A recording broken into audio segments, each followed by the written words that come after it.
Hello and welcome to the AWS Associates Exam Study Group. Don't forget to chat with Bart live in the hashtag AWS Learners channel in the learner community. If you're not a part of the learner community, please feel free to post your questions in the question pane in the GoToWebinar interface. Let's get started. Leading today's study group is Bart Castle, AWS expert and CBT Nuggets trainer. Bart, take it away. Thanks, Jack. Appreciate it, buddy. Hello. Looks like it's just us out there, Adriano. I'm going to go ahead and kick your mic on and see if you want to see if that's working. Hey, yep, I think it's working. Oh, fantastic. We're in such good shape. Yeah, well, welcome. Good evening. It's CBT Nuggets study group tonight. It looks like some of our registrants have decided to maybe join up later. We had like 4 people roll in about 15 minutes before we finished last week. So yeah, whatever happens, happens. That's fine. Gotcha. So how are you doing tonight, my friend? Thanks for joining us. Yeah, sure thing. Doing all right. How about yourself? Yeah, you know, we're doing well. The kids are kind of adjusting to life as it is right now, and we're all kind of just trying to figure out what normal can possibly look like for a little while here at the house. Yeah, we're all going through the same thing at this time, I think. Yeah, it's wild, man.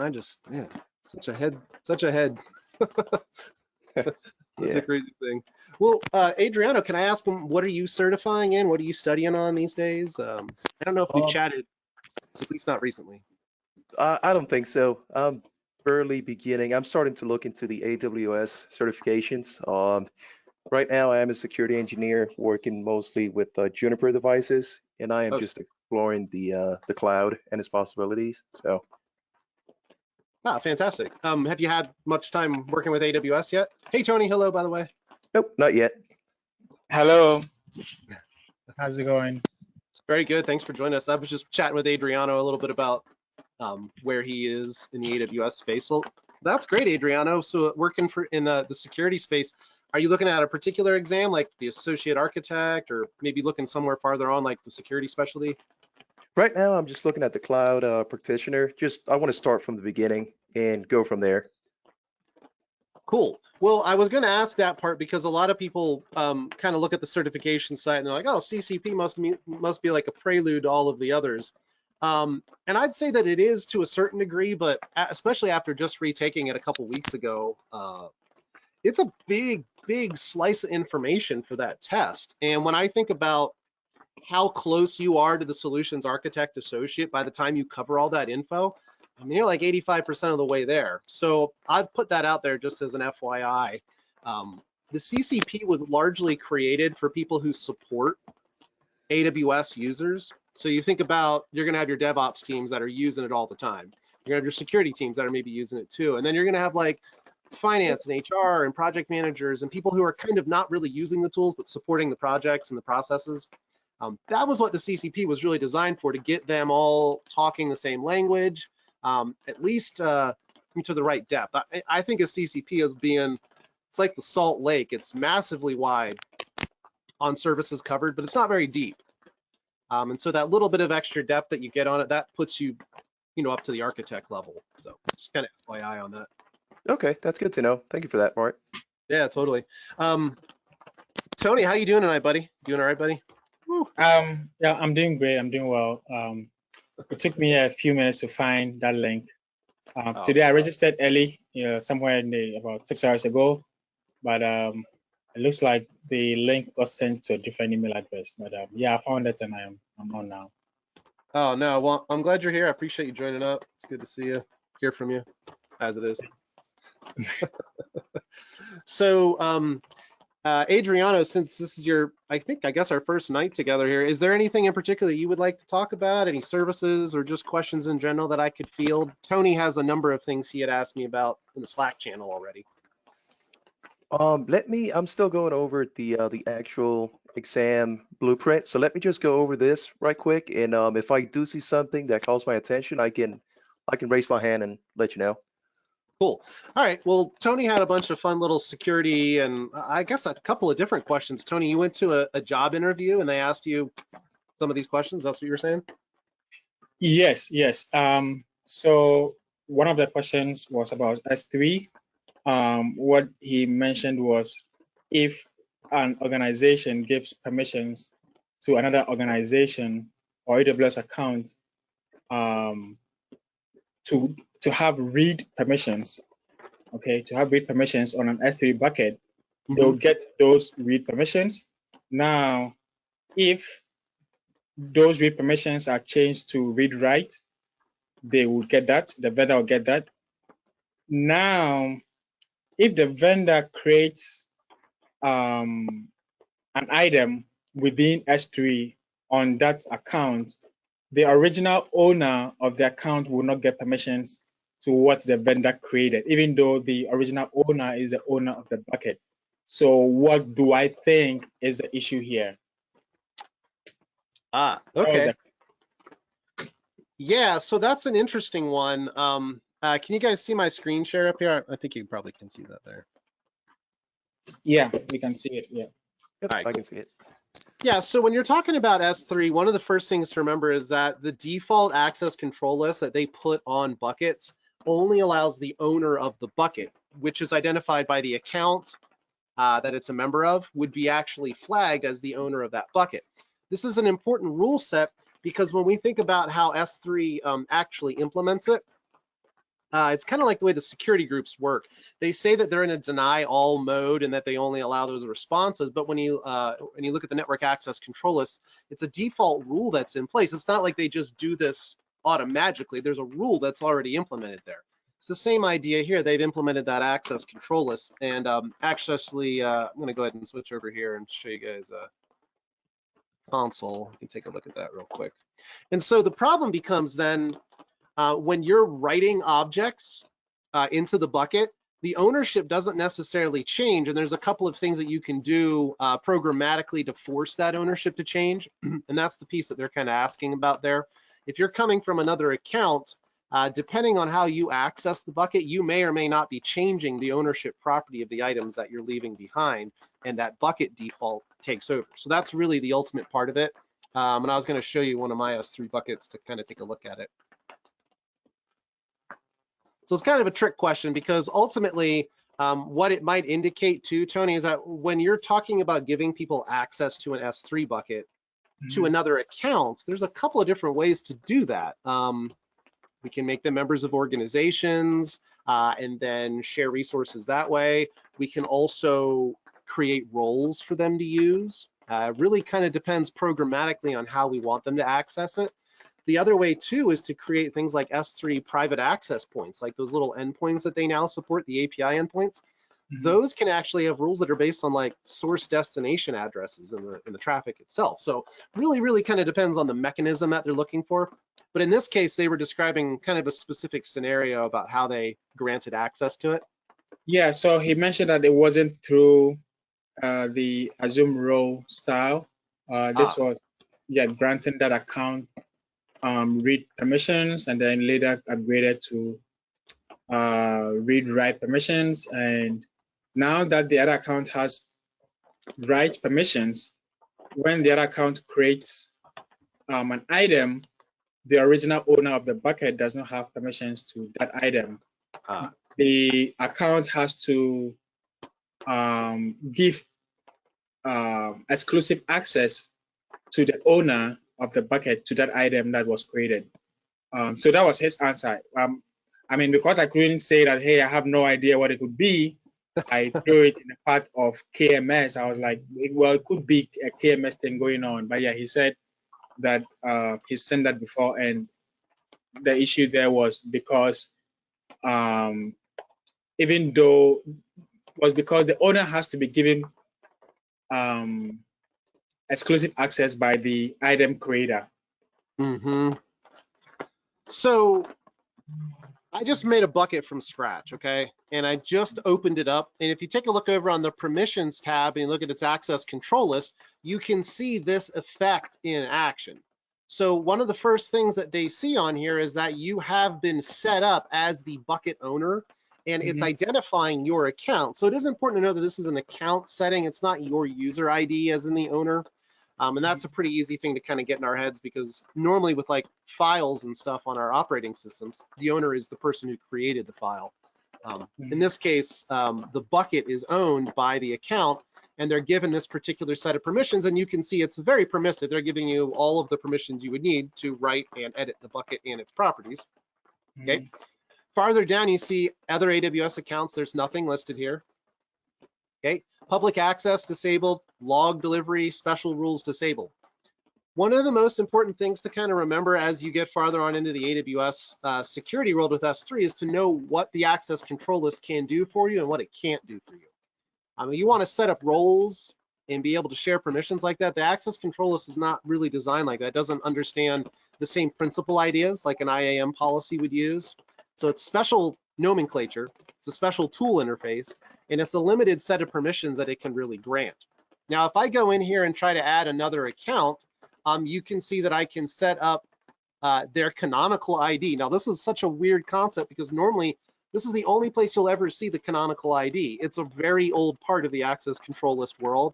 And so I'd need to go to this other business partner, whoever, have them get their canonical ID, and then I can plop it in here and then grant them some basic permissions.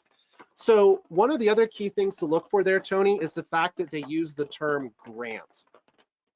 If they mean literally granting, which is what you do in an access control list to give permissions, then that's a dead giveaway that they're talking about an access control list. On the test, there are going to be scenarios where they'll use grant like that.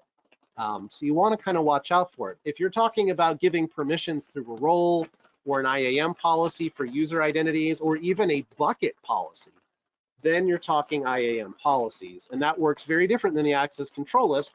And we can go much farther beyond just simple read, write, list permissions. We can go all the way down to the API action themselves. Does that make sense? Does that help you understand a little bit about what was going on back there? Yes, I do understand. So on the previous tab you were, there's an option to add another account. That is, you are adding an account you're giving permissions to, and then also there is also permissions via canonical ID. Is that what you're saying? Or it's just canonical ID, that's the way you give other accounts permissions? You can use the root email address too, the root account's email address here. Okay. Yeah, and they show that here as another option. One of the other parts, they don't really have a good detail I can show you on here. AWS S3 access control owner override. Let me see if I can find the notes on it here.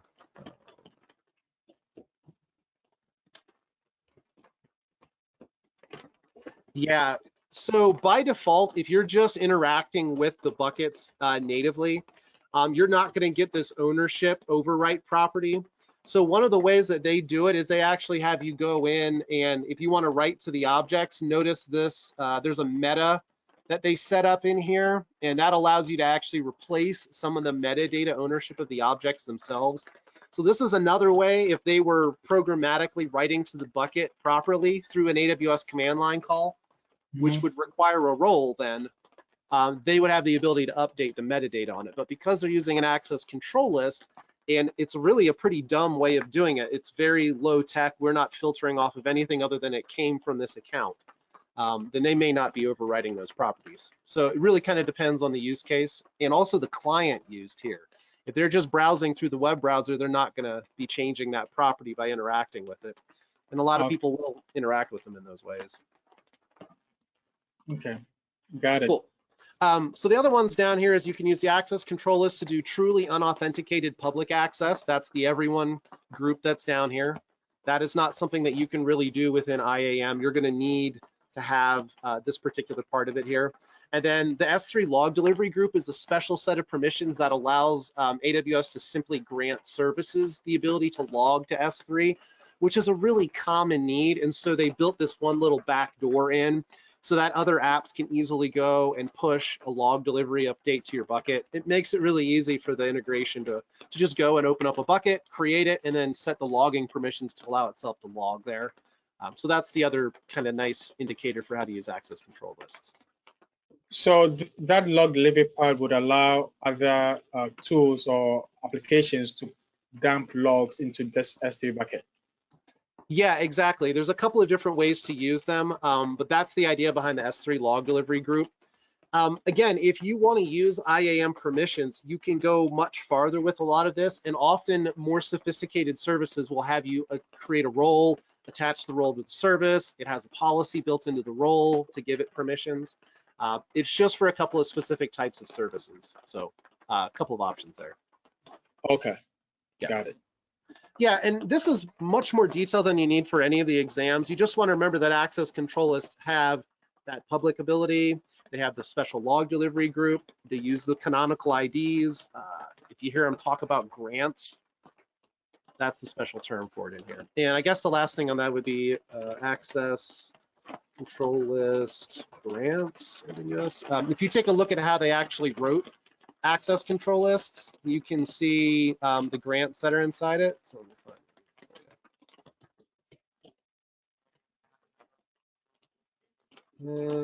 it.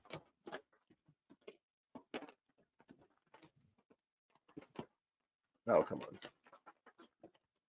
Yeah, it took me to the wrong results here.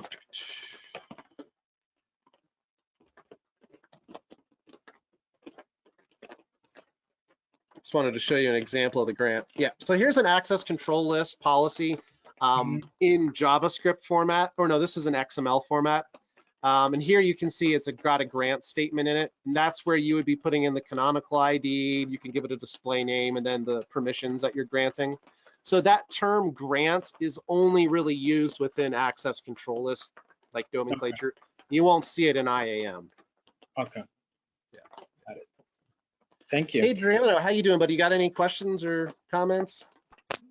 Not really at this time. I'm just soaking in as much info as I can. Trying to write some notes down as well.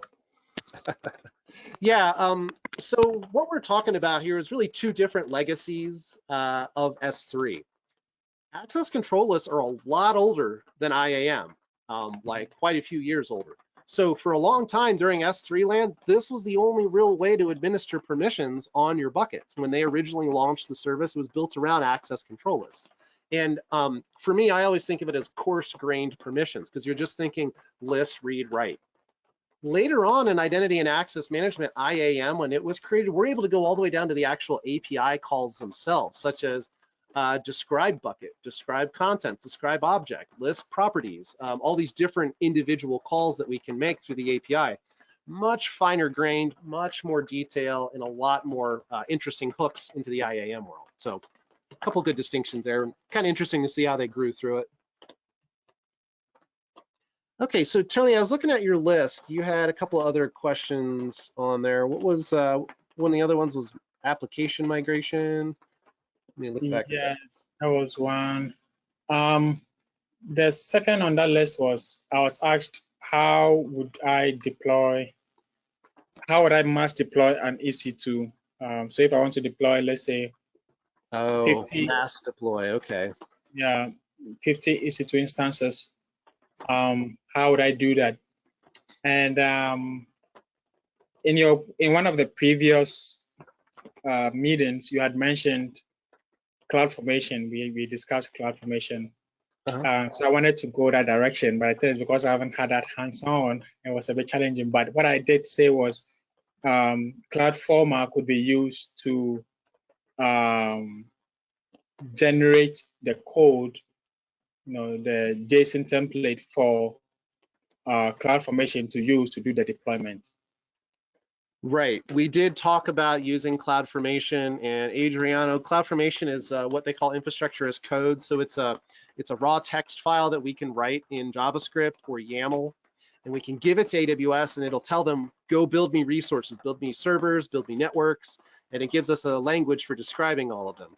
Now, CloudFormer is a tool that can go and look at existing resources and then create, most of the time, create a CloudFormation template from it.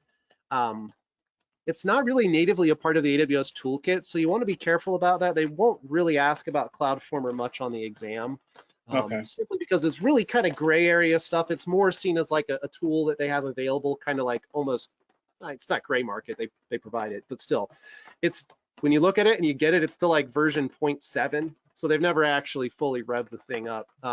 Anyways, useful tool. It's got a lot of limitations. So ultimately, Tony, if I were in that question and somebody asked me, what's the best way to mass deploy, maybe they said 50 instances, right? Yes. So there's a bunch of questions there. The first question you might ask yourself is, what's the best way to manage the configuration of 50 instances like that? Because therein, I think, is going to start your whole real discussion, real world, with why you might choose one way to deploy them or not. Because CloudFormation can do it, Beanstalk can do it, I can do it directly using the scripts on the command line, I could do it using scaling groups. I have a ton of different ways that I could deploy all those instances together. So in the end, I'd have to start out by saying, what I would start with would be first a question about configuration management. Okay. So let's see here. Tony, how much do you know about config management? Have you had a chance to talk about this, work with it elsewhere outside of here? In fact, you mentioned Systems Manager. So it's something I have, I went through the playlist there. So Systems Manager, with the run command, you are able to execute scripts or commands to multiple instances. And yeah, it also helps you with like to manage instances. It has that section there where you manage instances in your environment. Quick question, not to digress too much, but so you mentioned CloudFormation can be used to deploy to build infrastructure. Is it able to do everything within AWS? Like, is it able to build anything at all? Or there's an exception, or there are some infrastructures that CloudFormation cannot build? CloudFormation is like, I'd say currently probably like 90% coverage, maybe 95% coverage across the services and all the features. But there is a great joke within the AWS circle, which is that every year when reInvent comes along, the poor CloudFormation team, which is one single team within AWS, has to suddenly integrate all the changes of the 75, 100 plus other teams within AWS. So CloudFormation is not always up to date. And typically they're out of sync a little bit, but it's really just the most cutting edge, newest services and newest features that you won't see immediately supported. And if it's a really big product like scaling groups or like ECS, the container service, or Elastic Kubernetes, any of the ones that are real high profile right now, or Lambda, a lot of that stuff they'll try to keep parity with, but it's best effort. Okay, got it. But for all the core stuff, I mean, anything VPC, anything EC2, scaling groups, load balancers, stacks, most all of that stuff is going to be well supported. Yeah. Okay. Cool. So when I talk about config management, there's a couple things. First of all, we want to know what is running on our systems. And for me, I kind of always call that like an inventory concern. And call it what you will. What that tells me is I know how many Windows servers I have. I know how many Red Hat servers I have, how many Ubuntu servers. I know what their patch levels are. So when an SSH exploit comes out, I can say, hey, those servers are out of date, which brings up another part of it. So inventory, the other part of it is patch management. Okay. And then other things I would add on here is just generic automation. You know, being able to handle life cycles, pulling backups, all of that wonderful stuff that we could script. Taking snapshots of them, taking images of them. Okay, so those concerns right there would largely drive my deployment decision behind this. So if I'm already using a tool like Puppet or Chef, okay, or maybe Ansible or something like that, if I'm already using those for config management, or if I'm if it's Windows, SCCM, okay, those tools do all of those things for me already. So my question of deploying 50 servers would be, I would probably go to my config management tools and I would write whatever integration I need to have it create those servers for me.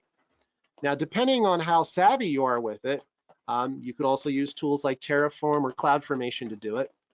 And a lot of times the way that'll work is you might have a Chef server here running in-house. Okay, or maybe this is Terraform, okay, or Ansible, or whatever it is that you're running for your config management. And all of those tools have the ability, guaranteed, to talk to an API, and that could be your CloudFormation API. So this is a really common pattern that we see where CloudFormation is then building stacks of resources for you. Okay, so let's talk for just a sec about some of the wins and losses in an opportunity like this. The big win, and first of all, the big driving factor is that I already have a config management tool that I use. I have a support agreement with them. I have licenses with them. I've got it in, it's running already. It monitors my systems.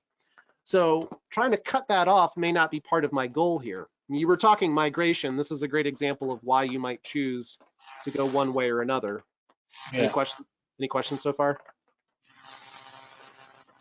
Okay, cool. All right, so I get to keep my tools. The tricky part then is to try to figure out what you want your CloudFormation templates to do. Okay, now the big value here is that CloudFormation is the integration layer. That means that Chef doesn't have to talk directly to all of the underlying APIs. It might be a dozen different services that have to be called on. That's a lot of code to write in Chef. With CloudFormation template, I write the one template. I can have Chef run a simple little call to go and invoke that template for me. Keep in mind, CloudFormation has output that comes back out of it too. Okay, so we can actually provide feedback back into your original config management servers in-house that says what was successful, what was created, the instance IDs, the networks, whatever it is that you want to pull out of the template. All of that can come back out. Right. Now, any questions here so far, Tony? Good? Yeah, I get it. Okay. The downsides with it is that I'm still stuck doing a lot of work that I could push off onto AWS. So this is where you get into thinking about some of the other augmentative services. If I don't want to write CloudFormation templates quite as much, it could be a good alternative would be to look at Elastic Beanstalk.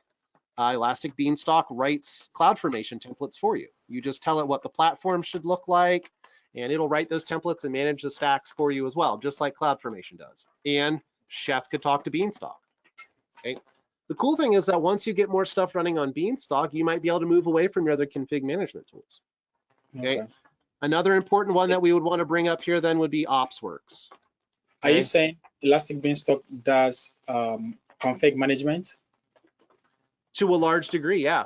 It's limited in what it can manage for you, but it does a lot of that management. As long as you only make changes to the environments through Elastic Beanstalk, then it'll manage your inventory for you and it'll help patch and manage the platform in the background.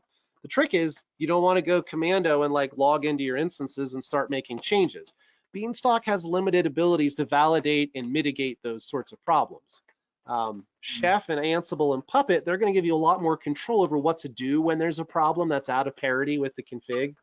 And that's another kind of big trade-off here when we think about the large topic of deployment and config management. Okay. Does that make sense? Yes. One big thing to kind of keep in mind here is that with the CloudFormation template, I'm just kind of depending on the services to do whatever they do. There's no heartbeat, there's no agent. If I want the Chef agent installed, I could put it in the template, but then Chef is going to talk to those instances directly for me. With Beanstalk, again, there's no really an agent there. They're using the native tools within AWS. If you want to put the agent on there, you can put the agent on there. And again, Chef might have that visibility then. This brings me down to OpsWorks. OpsWorks does have an agent. This gives us a lot of value. If you've heard me talk about agents before, it's the same kind of thing. When you have an agent, you got a player, you got logic inside the instances. Now you have all sorts of visibility. Okay. When you use Systems Manager, it uses an agent as well. So there you go. Some concerns about it. If you're using agent-based stuff, then you have a whole bunch more options for how to handle this. Yeah. So your original question was, what's the best way to do it? These are the types of questions that I would be asking them. Right. One final piece that I would mention that I didn't really look at on here is that if you really want to do it all yourself, then you also have the ability to do it directly through EC2, which you heard me mention a little bit earlier on. Mm-hmm. So I'm curious, Tony, have you run into any tricks for helping with shortcuts for EC2? What are some ways to help manage the configuration for EC2? Or how do I know what it's running or control what software it has on it when I launch it? So when you're launching it, I mean, there are AMIs that you can look at. Perfect. So that's one of the first things that if I'm talking about an EC2 native solution, we're going to start with AMIs. We're going to say, okay, what software do we want on it every time these instances launch? When those 50 instances are deployed, where are we going to get the image from? Is it coming from an existing virtual machine? from another EC2 instance here in our environment? Is it coming from somewhere else? Okay, so the AMIs, that's the first one. There's another bunch of stuff that gets pulled together then. So the AMI is one part of it. Tony, what are some of the other things that I need to tell a EC2 besides just the AMI when I launch an instance? So a bunch of other things we can tell it. Before that, I had a question from earlier on today. So, Okay. but it's kind of related. You are able to create a template into convert like an existing. So you can have. So traditionally, when you want to build multiple, you get a master image. You know, if you have, let's say, 100 workstations you want to build, you put all the software, etc. you want together, create a master image, and then you do the deployments that way. Now, like a gold master, sort of. yes.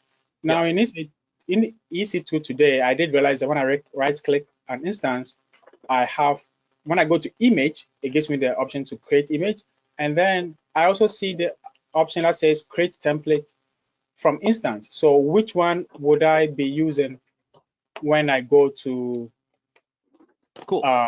create an AMI? Yes. Yeah, perfect. So let me finish this train because it's exactly what you just asked there. So when I launch an instance, the AMI is one piece of data. What are the other kind of pieces of info Yes. that I have to tell them? So that the instance type.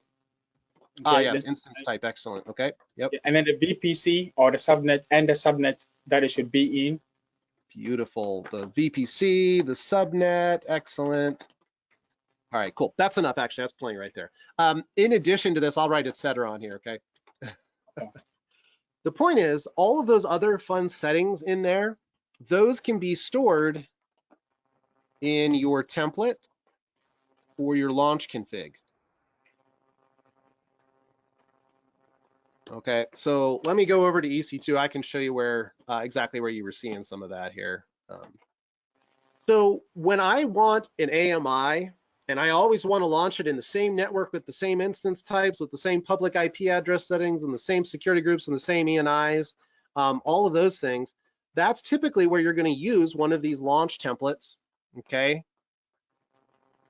And so a launch template is a way of collecting all of that other info plus the AMI.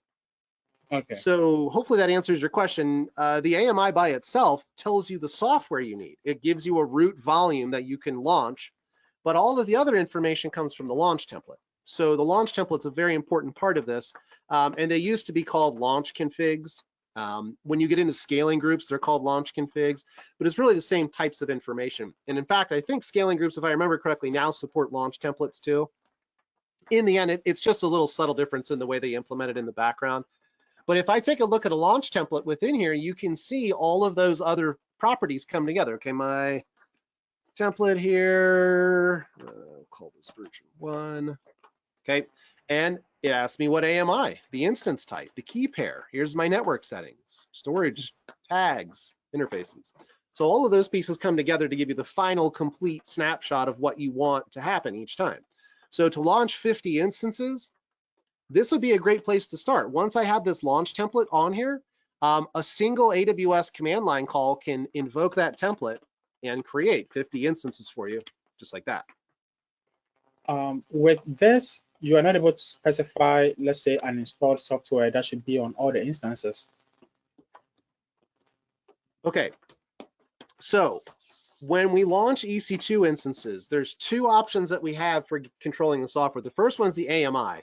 And the AMI is like getting the car from the dealership. Okay, you get whatever it was when you made that AMI last. It comes with whatever version was in it because nothing's been updated. So when that thing comes online, it's using whatever software that was that AMI was created with. So after that, the second option is updating it dynamically once we launch it. Just like running Yum updates or running Windows updates on it. It'll go out there and patch the software and bring it up to its latest levels. Now, the problem is often we don't just want the latest things. We might want this particular software in this version plus this package that has my custom tools on it, and I want to install that too. So that's where you could maybe use user data, okay, to like install that automatically when it launches. You could go with the agent stuff we were just talking about a few minutes ago. Your config management tools could install that for you. or some other wizardry. When the instance comes up, it's got its own init scripts. And when it comes online, your scripts automatically go to a repository you built for it, and it gets the latest software because you designed it to do that when it boots up from the first time. So quite a few options there, and it's a lot to consider in the DevOps world when we're thinking about how exactly to manage software. Okay, got it. Understood. Yeah, Um, excellent. yeah. Can you go to the instances? Sure. And you know, the truth is, Tony, those questions that they asked you, those are great questions because they're supposed to be really broad. They were asking you some pretty open-ended questions. I mean, there's a lot of ways to do 50 instances. So, Yeah. Adriano, how you doing, buddy? You hanging in there? Sponging? Yep, still sponging. Good deal. Good deal. Well, let us know if you got any questions or comments along the way. Will do, will do. Tony has taken on us on a nice eclectic cruise through AWS here. It's good. Hey, what did you want to see, Tony? You were Yeah, looking. can you go to the instances? Sure. I got a couple running here. When you right click an instance, Okay, like I got one running right here. Yep. yeah, when you right click it, so there's an option to create template from instance, and then there is the image. So if I want to create an AMI image, is that where I would go? I'll be creating a template. Okay, so creating the template will take the current launch environment for that instance. It'll take the VPC, all of those settings, and try to create a new template based on that. Oh, okay. If you create just the image, it's just going to take, the image is just a snapshot. It's just a binary disk image of the root volume of that instance. That's what an AMI is. It's Okay. just the root volume. They just take a snapshot of it, and then they make it available, and they can just make copies of it later on. All So right. the template is a larger set of information. It's the AMI also, plus, yeah. In fact, we can look at it real quick. If we do it from here, yeah. So what it does for Amazon machine images, yeah. So what it did was it picked the same AMI that I had on it. It's important to note this though, Tony, it's not taking a snapshot of the current machine. It's going back to the original AMI it was launched with. So that's important to note about this step here. It's not taking a new snapshot. So you want to be careful about that. Yeah. Okay, got it. Thank you so much for clarifying. Sure, yeah, no problem. Yeah, good stuff. I was going to show you on here, what is it here? Create launch template, describe. Yeah, here you go.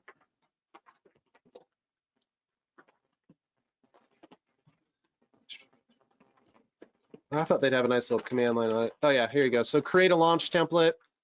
And then later on when you want to go and do the launch, yeah, you just have to specify it. And the other cool thing is that launch templates support versions. I forgot about that. That's cool. So as you update it down the road, you can go back to specific versions of the template. This is kind of cool. Again, infrastructure is code. Everything's code. Everything should have a version. All right. So Tony had another question on here. What are we doing here? I got 8:46. Cool. We got a few more minutes. So Tony, you were saying app migration. What did you mean by app migration? Like thinking about how to handle just general application migration and requirements gathering and solutions alignment? Hello? Hello. Yeah, my headset shut off. So yeah, you were asking something about app migration? Yeah, you had asked about app migration. Was there something in particular that got you on that, or a question that they had asked you?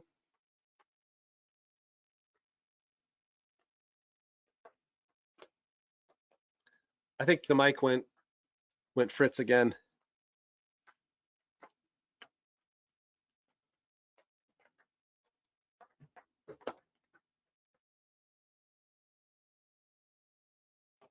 Well, we'll give Tony a few minutes and see if he comes back on. Adriano, how you feeling? Any questions come up about the exam while you were reading the syllabus? Were you taking a look at the architect one? Yep, I was taking a look at the architect one. The one I found, it's really brief. It doesn't really have a lot of info on it. I'm used to seeing the Cisco exam blueprints and whatnot. So this one, it's somewhat short to what I'm used to, but I can do some Googling and find out. So is that the exam objectives that you found for that one? Correct, the exam objectives. Yeah. So they break that down into, I think the new one, if you're looking at the new exam, is 4 objectives or 4 domains. Yep, that's the one.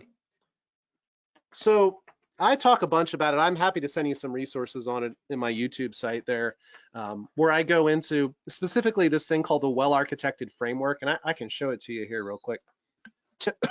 Tony, I heard you jump back on a minute ago, by the way. Okay. Yeah. Sorry about your mic. That's no fun.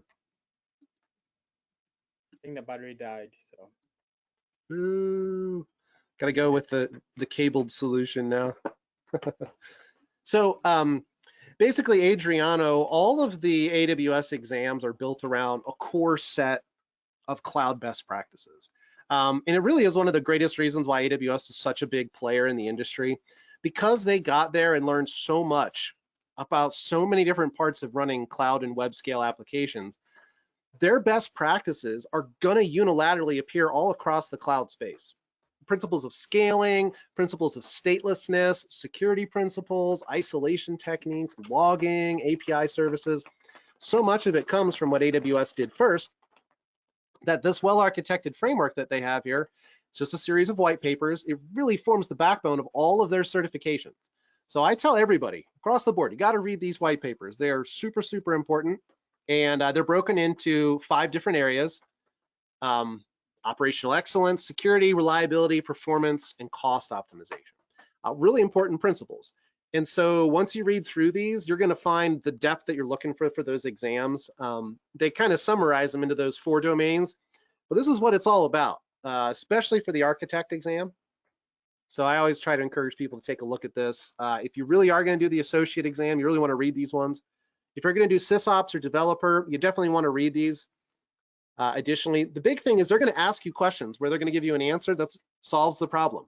They're going to give you another answer that solves the problem. They're going to give you a third answer that solves the problem as well. And you're going to have to be able to apply the framework and say, okay, they said most cost effective and least latency, something like that, right? So you got to look at the 3 solutions and say, okay, all of them solve the problem, but this one's the cheapest. And this one's not quite the cheapest, but also the fastest. So that's where these really become valuable. Originally, the old architect exam was exactly all 5 domains. They mapped exactly to these pillars. On the new one, they took off operational excellence because, frankly, for me, it was built into all of the others all the way along anyways. So anyways, if you want to get in a little deeper, and especially if you're going to go take the test, you want to definitely take a look at the well-architected framework. Very good stuff. Yep, awesome. Alrighty, thank you, Bart. Cool. Hey, Tony, I heard you're back on there now. What you got going on? Yeah. So, I mean, I noticed that a lot of companies are migrating to AWS, and by migration, they are migrating applications. Some are like maybe line of business or certain kind of application. And I reviewed a YouTube video about the migration of like a sample or a demo application. And what the guy had mentioned was you have to like analyze what application does, the moving parts. So usually, or for most of the time, you have an application and then you have a database. Okay, so the app is pulling data from the database and then it has authentication, maybe through AD.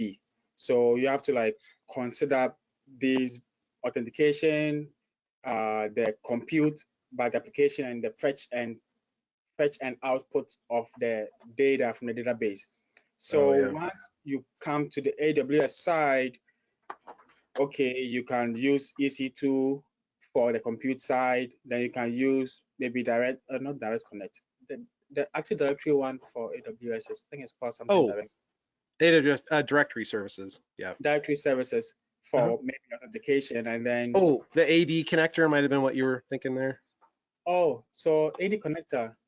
I thought that is. That is an Azure thing. The same term. It's the same phrase they use for it. Okay, so Yeah, the then Active Directory connector. Go ahead. you have Lambda. He said you create a Lambda function that would take the data from RDS. No, it's not. Yeah, RDS. So it was a bit convoluted, like how one application on-prem gets scattered all around in AWS, having Lambda fetching data, putting it here, compute, running the compute, then you have RDS also here doing this. I was like, what? That sounds exciting and chaotic. Yeah, I want to have some general understanding on like migrating, the approach to migrating applications to AWS, because that's what a lot of companies seem to be doing now. Well, it depends, Tony. I know that's the consultant answer there. So I guess you kind of described some of the big areas that are usually the most uncomfortable moving targets within any AWS migration. So the first thing I start with would be, okay, what platforms are we talking about? Okay, now platform's a bit of a loaded question because that implies a lot of different parts. If I say LAMP, that tells me we're using Linux, Apache, MySQL, PHP. That tells me the database. It tells me the basic working parts of it, but that's just one platform. There could be lots of variations on this and lots of custom platforms have been built for companies out there. So when I'm evaluating the platforms, we're going to consider things like language. Okay, when we get into the data part of it, that's going to include the data store. Okay, it's going to include the data formats that we're working with as well. Okay, because that could be a broad topic. Are we talking relational database? Are we talking a logging processing system? Does this thing stream events through it? What kind of data are we using? What's its persistence expectations? Okay. The other parts of it then would be to begin looking at things like your performance, okay, or your SLA guarantees. These are going to be things, I'll also put /quality concerns on here, okay? So if I'm an architect and I'm talking to somebody right out of the gate, first thing I want to know is tell me about your platform.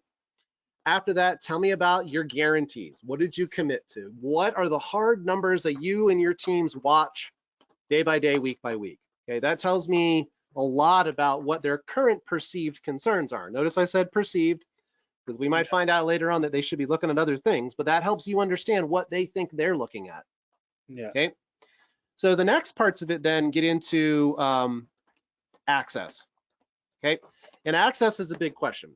Are we talking about systems talking to systems? Talking about users on end devices talking to systems? Are we talking about a combination of all those pieces?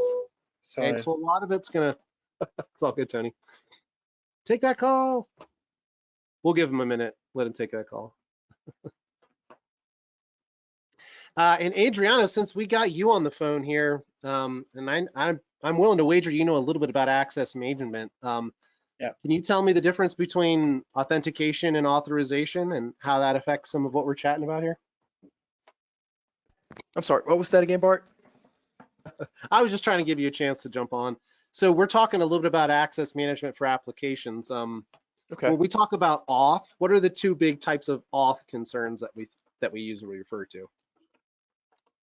Types of auth. Just in general, in InfoSec, all across. So we got auth N. Auth N. And auth Z. Authorization. So, yeah. Okay. Authentication. Yeah, yes. Exactly. Yeah. So when we're asking about a customer, we're trying to figure out what they're doing. We want to find out, okay, how do you deal with identities within your application? How do you deal with granting permissions? Are there roles? Is it group-based? Is it Active Directory integrated? Is it some Samba thing? Is it built on a single sign-on flavor that you're using and you have a dependence on? Okay. So these are some of the big questions that I would have to ask myself. And Tony, really, this is one half of the solutions architect's world. Right. Fact gathering and discovery. We need to ferret out what they think they have and also begin looking for some of the big patterns. Okay. Mm-hmm. Most everything that I think about is really all about data and authentication and authorization first. Those are really two of the most immovable parts of applications. They always say that when you think about apps, the most expensive part to deal with is the data that you've collected or the data that you care about in the application. 9 times out of 10, that's going to be the big factor that limits how you redesign or rebuild that application. It's all about accessibility of the data. And then the other second big concern is accessibility. We have to have it in protected realms. It needs to live in this network, in this building, or it needs to exist within these particular trust boundaries. Often, again, those are immovable parts of an application. So the earlier we identify those, the earlier we can begin addressing those and planning around them and kind of evaluating risk for the project. Hold on just one sec. So when you ask, how do we deal with app migration, I would start with app discovery. This is kind of like the questions we asked earlier on. I would have to understand the nature of the solution, and then I would begin prescribing AWS products. Now, if you're going to talk about using some of the classic Windows integrated models, there is a whole bunch of crazy options when it comes to Active Directory integration within AWS. Really, ultimately, it kind of comes down to how much authentication are you talking about and what other auxiliary domain services do you need to have available in AWS. So if you take a quick look online and Google around for AWS directory services, they've got a great chart on here that goes over the options and when you would use each one of them. So I think it's really, really super illustrative to talk about this part of it. Because in all of these scenarios, you're still talking about people that want to talk, either make LDAP requests, or they want to make Kerberos requests, or they want to do some NTLM, some kind of crazy thing like that for Windows domains, and they need one of these flavors. Some of them won't work for all of them. AD connector is kind of like a proxy service. You're still depending on all of your domain controllers to handle authentication. The connector provides a mechanism to talk. It also provides a mechanism for AWS services to talk to your domain. Simple AD is them actually running a Samba server for you, which is an open source LDAP Active Directory pseudo compliant server. It'll work for a lot of scenarios, but it doesn't provide full Windows native domain functionality. If you need to do that, then you could maybe go on into the full-blown managed Active Directory service. This is where they launch a domain controller for you, and they'll run it. And there's a couple of tiers that you can get into using this. It's a lot like RDS. You're picking to use that, and they're just going to manage the software in the instance itself. Okay. Then you got other things like Amazon Cloud Directory, Incognito. These are entirely different authentication sources that they provide, but they're managed, and often they're lightweight, flexible, and easy to integrate. So if I'm a software developer and I'm writing a new application, I might be looking at some of these other solutions to handle my authentication concerns. Now, the final thing I'll leave you with tonight is that a while ago, AWS added AWS single sign-on service, AWS SSO. And since so many organizations already have identity providers, whether that be Windows Identity Services, Shibboleth, something they're running on their own, they're using Office 365 identity services, whatever it is, single sign-on lets us deal with things using basic, what is it? I think it's OLAP. I'm trying to remember what the support's on here. Oh yeah, there you go. So you've got SAML, full SAML support, and then you can also use the other AWS sources as well. So this allows you to kind of like centralize a number of authentication sources to bring them into AWS. So single sign-on is a really big player in the new app in the integration realm right now.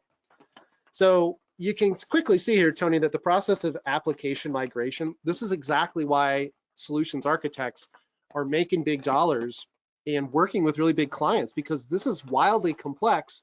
And I think you can appreciate that in the end, if you do it right, you get a lot of value, but you need somebody to guide people through it. And that's exactly where the architects come in, helping understand the requirements and then make these alignments on the other side. Got it. Now, I didn't get into the data parts, and I feel like maybe we should close it up a little bit for here, but at least hopefully that gets you an idea of some of what I would originally talk about. Anytime we talk app migration, those are the first things I look for. And then I can begin picking out what's best for it. Lambda is pretty much always a good question, a good part. If there's ever a gap that needs to be filled or something that you can't quite get right, you can probably make Lambda help you out with it somehow. So that's part of why they throw that in there for flavor too, because a lot of people use it in the same ways that we use little helper scripts and daemons on our servers. They just help get stuff done, simple workloads. Yeah. serverless. So Okay. awesome. Thank you so much. Yeah, no problem, Jay. Hey, thanks for joining us again this week and bringing the good, fun questions to share. Adriano, thanks for hanging out. I hope that we kept your ears warm. Yeah, no, you guys definitely did. I'm glad I was part of it. I'll be tuning in next Tuesday. Hopefully I have some questions that I can actually report to the conversation. Cool. Well, you know, it really, I mean, I can bring stuff to talk about, but if there's things you guys want to get into, I'd much rather answer questions and facilitate convos. So sounds good to me. Okay, awesome. Thanks again, Bart. Awesome. Well, Jack, are you out there, buddy? I appreciate you hanging out and helping us tonight. Yep, I'm right here, ready to go when you are. I think we are. We've got the afterburners on. I'm ready to hit the exit button. All right, thank you, Bart, for sharing all that great information. And that's all the time we have for the AWS Associate Exam Study Group from the CBT Nuggets learner community. Join us for the next AWS study group on March 31st at 10 a.m. PST. A copy of this video and future study group information are always available to CBT Nuggets learner community members via the hashtag bulletin board channel and to non-community members via the CBT Nuggets blog located at cbtnuggets.com/blog. If you would like more information on how to join the learner community, or if you have any suggestions for future study groups, feel free to contact us at community@cbtnuggets.com. Share your thoughts and your comments. On behalf of the CBT Nuggets learner community, I'm going to say goodbye for now. Bart, you want to take us out with a couple of words and I'll hit the red X. Cool. Appreciate it, Jack. Hey, keep in mind, friends, my new Solutions Architect exam course just hit the catalog. So jump on in and we'll see you guys next time. Appreciate it. Thanks, Adriana. Thanks, Tony. Thank Alrighty. you. Bye-bye.